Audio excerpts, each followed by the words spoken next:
Welcome to All Over the Map, another edition here as I am joined right and left for the first time. This is the first time I've had more than one guest on at a time on this podcast. So I'm pretty excited about that. First off, I'm pretty excited to have these guys with me. It is Brad Miller and Ben Hafeman, the band Countervoid, and we'll talk about how they came to that name as well. But first of all, thanks for coming on, guys. Thanks for coming on. Thanks for having us. Thank you. I was afraid because your first episode was with the karate gentleman who had an incredible story, and then you had the radio personality who had a great story and always he gives back to the community.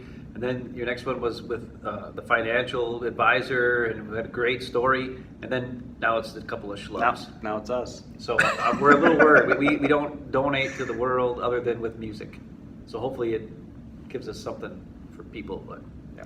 Well, that's the thing. I mean, when I wanted to do this, and that's the beauty of being on your own and not having, doing it for a corporation or a radio station that tells you your format has to be this. You can do whatever you want. That's the freedom of this type of thing, and I wanted to make it that. But obviously, I wanted to have you guys on. I mean, we're brothers. I know I've known Brad for a while. Really like your music in addition to that, but I think you guys are interesting and fun. Outside of, even if it wasn't related to you and didn't know you before, I'd still appreciate you guys. So that's why we're on today. So we're going to talk about Countervoid. We're going to talk about these two guys, a little bit about where they're at, and we'll see where it goes, just like always on this program. All right, first off, if you didn't know, we are recording this on July 29th. So the three of us just finished up playing live at the Blues Cruise, which is a fundraiser for Project Home. So guys, how do you think it went today? Brad, what about you? I think it went pretty well. It was really fun. We haven't had a lot of live experience, so this time it was nice to get together and get that first couple gigs over. And I think we clicked pretty well, actually. So it was good. I mean, we had we were worried a little bit, I think, because a lot of our songs have at least five, sometimes up to like 20 parts. So you're like, okay, how do we make this work with? We kind of dwindled down our repertoire of songs that we knew would fit. And then we were going to do two guitars at first, and then you graced us with your percussion abilities. Ooh, limited, but and when Brad heard the percussion abilities, he was like, you know what? We might be able to throw the bass in there and actually make it a pretty full sound, and that's what we ended up doing. So I played bass, and Brad played guitar, and you did a great job on the drums there, and brought back the old junior high drum abilities you used to have back 20 years ago. Pull them off the well, shelf. and now the thing is, though, you gave me a little too much credit. So it wasn't drums plural. That's where you lose me. All right, one drum I can handle. But it sounded like two. Oh, yeah. Right. That was a cool drum. I borrowed my wife's drum, djembe, West African drum, and we were able to get some low tones and some kind of snare quality, and it fit. So, and it was fun.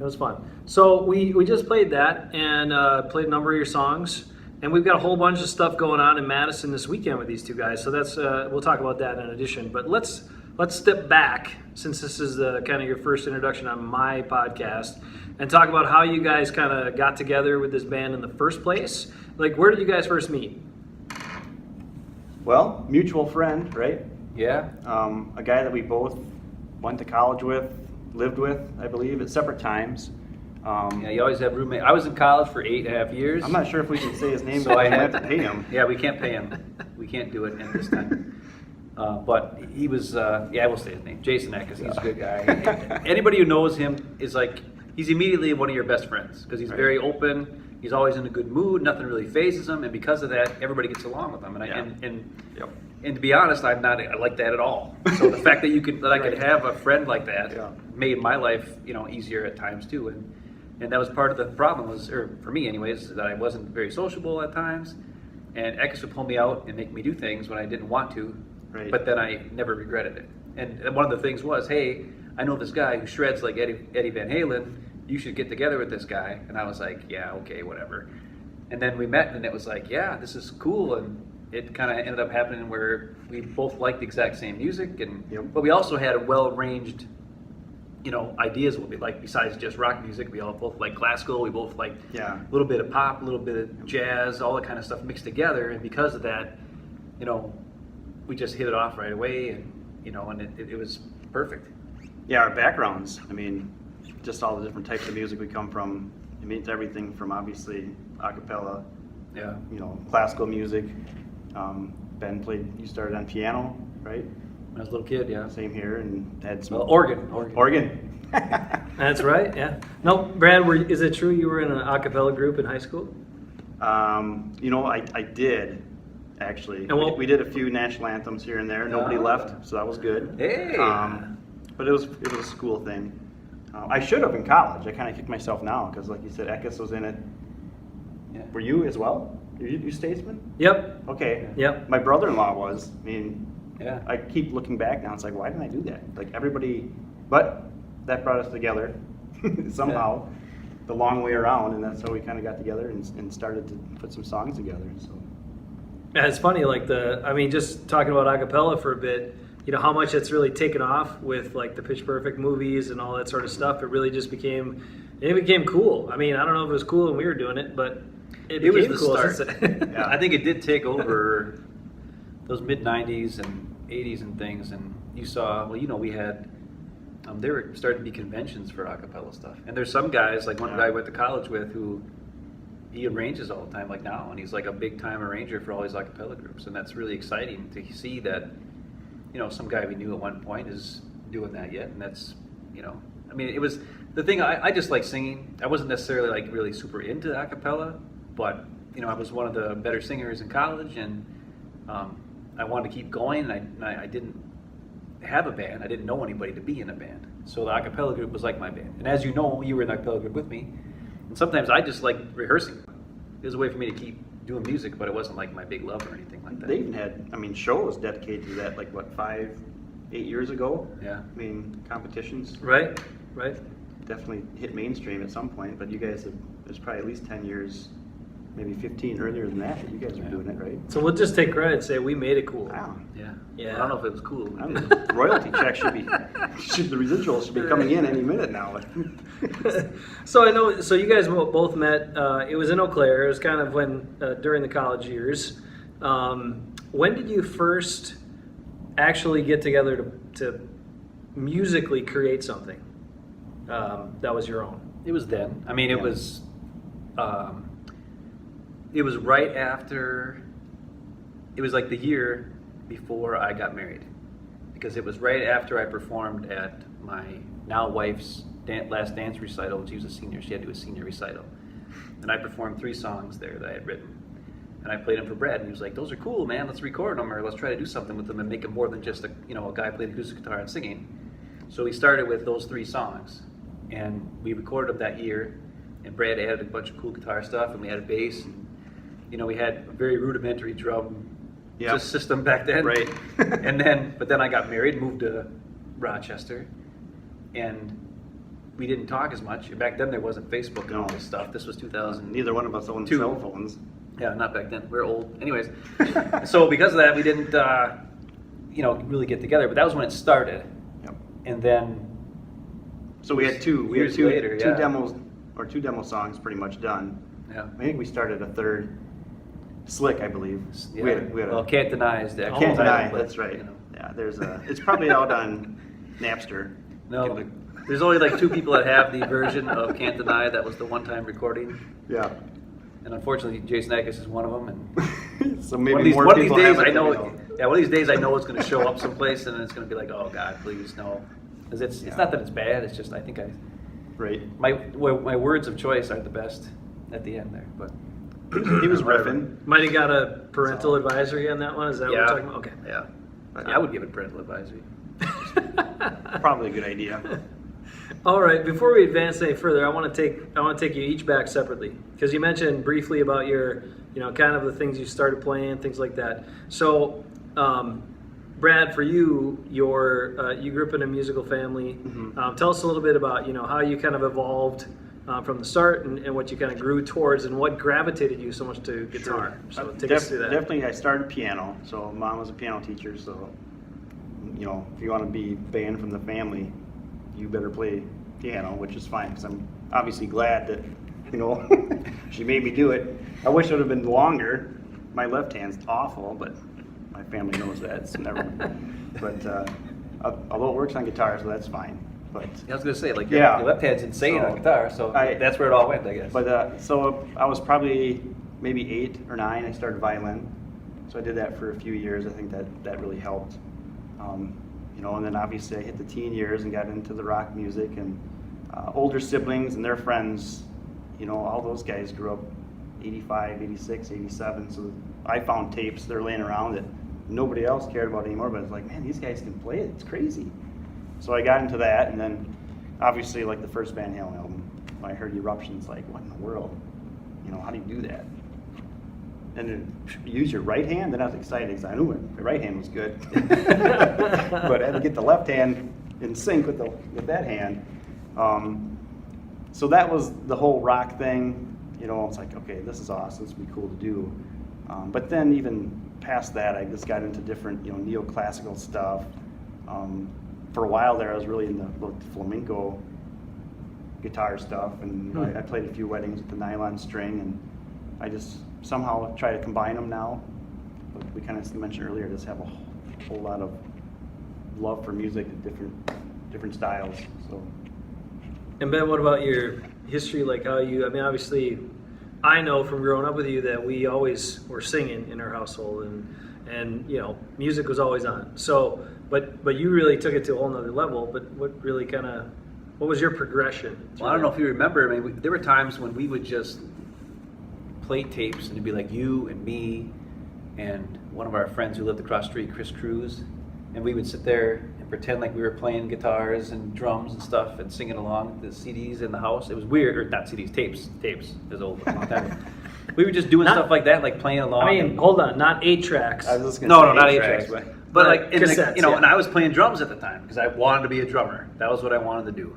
And we had a drum set, a really old drum set that we got from our aunt, who wasn't using it anymore, and we had it down in the basement. I was going to be a drummer. And before that, I was really into music. As a little kid, I pretty much taught myself all the organ, like the notes and everything on there, and music theory. So I knew music theory before I even got into like school band, but it was all just self-taught. And then for some dumb reason, when I went to get my instrument for school band, I picked trumpet instead of drums, which is good now because obviously trumpet, what the heck was I thinking? But still, that led to me then when I was, after a year of that, I was like, well, I'm going to do something else. So then I got into guitar. I got my first guitar when I was 13, and I wasn't that great, but as soon as I picked it up, I could play things right away. Like I had enough skill where, I could play different songs and whatever else. And one of my buddies, Chad, him and his older brother Steve had a whole bunch of rock albums. And up to that point, I was singing a lot, and it was Michael Jackson I really loved, and it was a huge Michael Jackson fan, huge. Then Richard Marx, I was a big Richard Marx fan. And this guy named Robbie Neville, which nobody knows, but I love that guy. He writes great songs. He has great songs. Anyways, and that was the stuff I liked. But then when I started playing guitar, I was like, well, these guitar parts are okay, they're cool, but they're like, even I could play them. I was like, I need something a little bit more challenging, you know what I mean? And then I went over to Chad's and I was like, dude, you gotta play me some of this stuff. You guys they had like, they had Iron Maiden, they had, everything, AC/DC, everything you can think of, all the rock, the hard rock stuff. And I'm listening to it and I'm like, nah, I don't like it. I wasn't into Iron Maiden, didn't like it. Even Van Halen, I was like, well, that's cool. I could never play that. So if I can't get that far. Then he played something, and they played something else. Then he's like, well, maybe you like this one. And he put in Winger, and he fast forwarded to 17, hit 17, and I just went, bam, bam, bam, bam. And I was like, whoa, wait a minute. Because I knew I couldn't play guitar solos. But this was the first time I had heard, like, the rhythm part was really like, it moved around. It made you kind of like, it was interesting. Instead of just playing bar chords, like AC/DC, it was actually something cool. And I was like, okay, I can do that. Because I can't play, because I had tried to play for a year. I was trying to do solos. My left hand will not, like, you think your left hand's bad? My left hand's horrible. I can't do anything.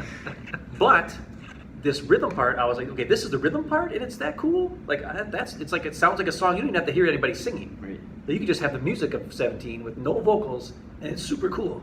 And I was like, well, all right, this is the thing. And then I started going back and listening to some of the stuff. And I still didn't really like a lot of it, to be honest with you. But it grew on me over time. But by the time I got into Winger and then that kind of stuff, it was already like grunge was just about to hit.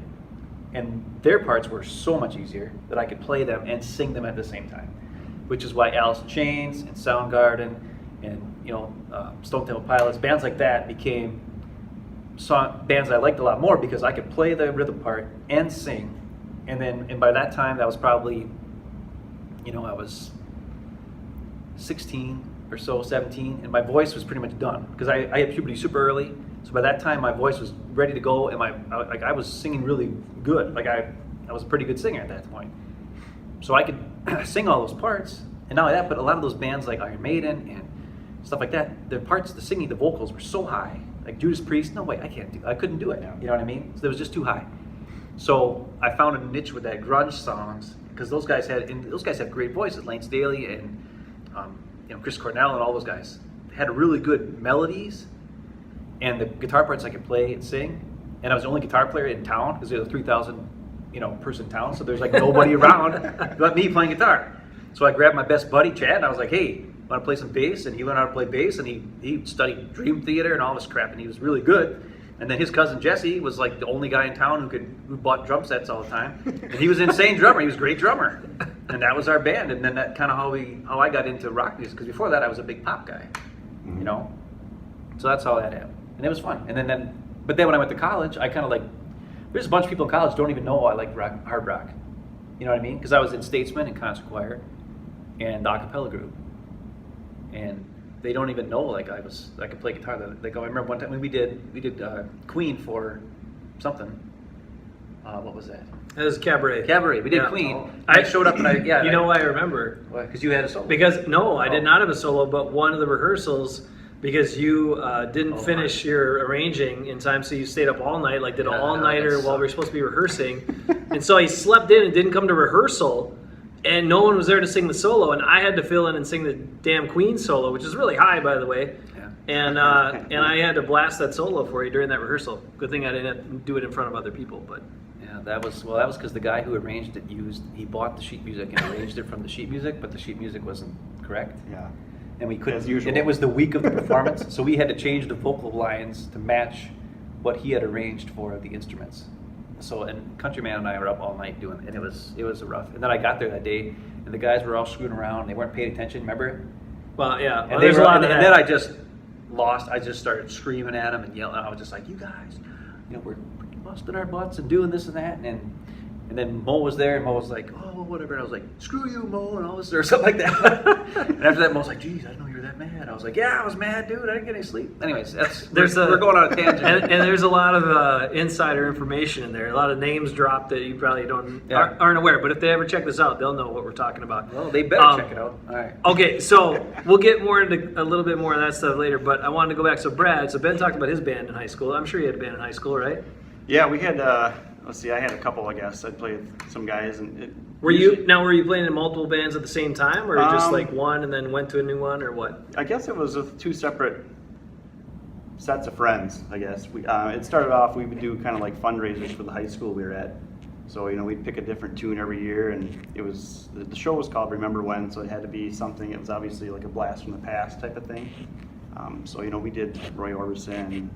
I think we jazzed that one up to the Van Halen version. I had a whammy bar and I wanted to use it, so although I didn't have the locking nut system, so it's probably out of tune pretty bad. There's so many things you said there. All right, it's everyone know the whammy bar wants to use. So we did that, some Beatle tunes. A lot of times we would just go up to the guy's attic, and John Doyle, in case you're watching, that's you. We actually found an old Twisted Sister tape. I don't know if it was his or whoever owned the house beforehand. That was kind of our introduction, kind of put that on. I think it was The Price, or maybe Stay Hungry. I can't remember. Stay Hungry. Anyways, it had, We're Not Going to Take It. Yeah. So we tried doing that, but yeah, like you said earlier, it got to the point, it's like, how in the heck are these guys singing so high? Like I could do it, for a verse, and then I couldn't talk the rest of the week. Well, we could all do it before we hit puberty. I'll be like, hey, we can sing that now. And then all of a sudden, watch out. You can falsetto it, but it doesn't sound cool. Doesn't sound the same. No, right? but I mean, Right. Before you hit that voice change as a guy, it's you can sing any. Then you could sing that stuff. You just did it too late, man. And for me, it was backwards because I mean, 14, 15, I started getting, like I said, the Van Halen, and I could play it. And all of a sudden, it's like I show up at like a church rehearsal or something like that, and it's like, holy crap, I can't even play Kumbaya on the acoustic guitar right. I can play a shuffle and tap, but so I kind of went back. I learned backwards. I went back to get that kind of settled down, and like I could play acoustic, and then came back up to the rock. But that's when I kind of got into the bigger rock scene with these bands a little bit more complex, like Ben said. I'll never forget, I don't know if you remember this, the first time we met, it was, what was that place called where bands would play at Eau Claire, the Cabin? Right outside the Cabin? Could be, I don't know. So that's when Ekka's like, it was just kind of in passing, like before, hey, yeah, this is Brad, and he's like, he's a Winger fan too. And Ben's like, oh, you are? What's your favorite song? I'm like, 17. Ben, you're not a Winger fan. Just walks away. And then That's because they have so many other good ones. That's exactly what it was. Because at the time, it's like, okay, for me, I'm sitting at home at night before, at the end of high school, at the beginning of college, here comes an infomercial. I'm going to start learning this stuff. Well, that's the one they played. Yeah. But then you look at like some of Kip's acoustic solo stuff. That's good That's stuff. that's what you're talking about. So here I come. Yeah. It's like, at 17, I can do the tapping. Ben's like, all right, we'll see you later. It's a good thing we reconnected. I don't remember, after. but I believe I did that. Probably, sure, yeah. Yeah, it was. All right, now I got to ask both of you if you both were actually Winger fans, right? Since Ben said Winger like Man, we're 10 times. Man, we're getting Yeah. those guys, aren't we? I know. And Brad's mentioned it as well. All right, when we went through the Beavis and Butthead years, all right, how'd you feel about that? I was pissed. I got to be honest. Yeah. But that's The uncool kid, if you don't know Beavis and Butthead, it was this cartoon show on MTV, a couple of goofballs. One, and they were some characters themselves, but one wore an AC/DC t-shirt, and the other one was what? What was the other one? Metallica. Metallica, okay, yeah. Metallica and AC/DC, and then they had their uncool friend Stuart, who they made fun of all the time, and he always had a Winger t-shirt on. So that's what I'm referring here. You were pissed. Go ahead. Yeah, it's almost like they just took me from real life and put me on the show. It was awesome. No, but I mean, it made me really mad because here's my thing, and I don't want to get like 1,000 million million people mad at me, but There's many that check out this podcast, so be careful. I don't want to lose viewers. I'm just kidding. if you compare Winger to AC/DC, it's like I could give a guitar to my mom and teach her half the AC/DC songs tomorrow. You know what I'm saying? I no offense to AC/DC, not the lead guitar player, he's awesome. But like as far as the rhythm parts and stuff, it's very simple. And Metallica is not, they're crazy, but that's different. But I mean, but when they just when you find out what happened, the guy who writes the show was just like sitting there watching MTV, and the Winger video came up, and he was like, that's the hair band I'll pick. It could have been anybody. Right, yeah. It could have been Warrant, could have been Poison, Yep. could have been Motley Crue, could have been White Lion, could have been any of those bands, but it was Winger. And then because of that, here's guys who actually were. This is not a Winger podcast, dude. Good musicians. It's a Counter Void podcast. right. But this is. But anyways, we'll what I'm get to saying guys. is, it could have picked anybody. But luckily, when that did happen, it allowed those guys to still do what they loved, and they're now years later Right. are still making new albums, and they're awesome. And it's because that happened. Because maybe they would have.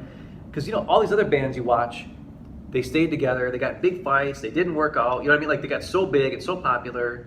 And they were all like, well, they just didn't work together anymore. Like all those bands. Some of these guys didn't even. Like Vito Bratta, he's fallen off the face of the earth. Yeah. And it's like, so it's almost better because those guys had that one rallying cry. They're like, you know what? We could still make music the way we want. And that's like what we do now. We don't do it to be popular, obviously. We don't do it to make money because we don't. We do it because we love Although it. that wouldn't be bad, Oh, yeah. just in case you're for interested. us, it's like the technical background, like the theory of it. I mean, that's why I was into those guys like Reb. It's like, watch him, he can do this, scale, and he can explain it. Yeah. It wasn't, believe it or not, it wasn't the spandex and the Aquanet that got me into that. Although you have some of that at home, Yeah, right? well, it's always on call, just in case. So Just in case it comes back, I'm ready. But. But so the thing is though, that you're right. There's a lot of those bands. Not only did they have such intense popularity, but then you've got the label telling you what to do. You've got all these other influences, and they're pigeonholed into what they can do. So maybe even bands that get stuck because they maybe want to branch out, try something new, but the label's like, no, you're going to do this, and we're paying your check, and we're sending you on tours. So to have that freedom, it's got to be a great thing for you guys in the setup you have right now, the way you kind of started it. I mean, that's the coolest thing I think with our band, and it's not a band, but me and him together doing stuff, is that we're like, sometimes I'll show up with stuff and I could tell, I know Brad's like, oh, good, geez, I don't know. Because it'll be like I start with acapella or what, you know what I mean? And he's just like, and like the ones like Never Know, the song on our first album is like a dance song. Deep down, I know Brad did not want to do that, but I forced him. I was a little scared. Some reservations. Yeah. Okay. But it was, it's a combination of he's got all these talents and I got talents and they're totally different. And it's like, because of that, we're able to do, all these awesome things that like I could never do if I didn't know him. You know what I mean? Like I have ideas in my head that I just physically can't do. But I can be like, Brad, I need this to happen. He's like, gotcha. And he makes it happen. You know what I mean? And that's awesome. Because I think of a lot of stuff, but whatever. And then there's things, probably where he would never branch out into these areas if I didn't bring him out there. And then eventually he's like, that wasn't too bad. That acapella part there was kind of cool. Or like Black Unicorn is all over the place musically. It's weird, but it's one of the songs that you remember from it because it's different, and that's something I really like. Well, Ben he can always write. It's always there's a melody, which I'm a sucker for. I mean, growing up, that's what it was. I could hum a tune, so it's like the dance tune. As soon as you start singing, this is what the line's gonna be. It's like, man, that's cool. Because then the other stuff, that sounded like, do I need to bring out my Bee Gees pants? Yep. That goes away, because it's just in the background, and it just makes the whole song come together, which is cool. And then that Black Unicorn off our latest album. Ooh, there it is. Plug it. Counter Void, fired up. There you go. Available on Spotify and CD Baby and iTunes. There you go. Amazon. There you go. Where else? Black Market. CD Baby. And if you want an actual CD, you can purchase them on CD Baby. That's right. As well, if you're old school. It's nice to have them physically there. We did. And we put our picture on it this time on the back, so we didn't scare anybody, but at least they know who we are. Every time I show that picture to somebody, they're always like, that's you? And I'm like, yeah. And they're like, did you have makeup on? I'm like, what? And I look at it again, and I'm like, I guess I do look a little... We took the makeup off way before that. Shh, don't tell anybody. But it was just like, what? I guess. But the reason why was because when we took the picture, it was like we were all kind of darked out. Yeah. So we kind of like raised the lighting. It's kind of but then when that happened, then it washed us out. So then I tried to like put more red in it a little bit to not have us be as washed out. So we looked a little more pink instead of just white. The first one we looked like zombies. I'll be honest. Yeah, it was bad. It's like it's like a post-human album. So then what happened was my lips all of a sudden got super red on there. You look normal, but I for some reason my lips are super red. So then everybody's like, "You got lipstick on there?" I'm like, "No." That was after. But now we've learned. So the next cover, we're gonna have good lighting. Or somebody else's picture. Yeah, somebody else. That might be better. There you go. All right, get us back on track here. All right.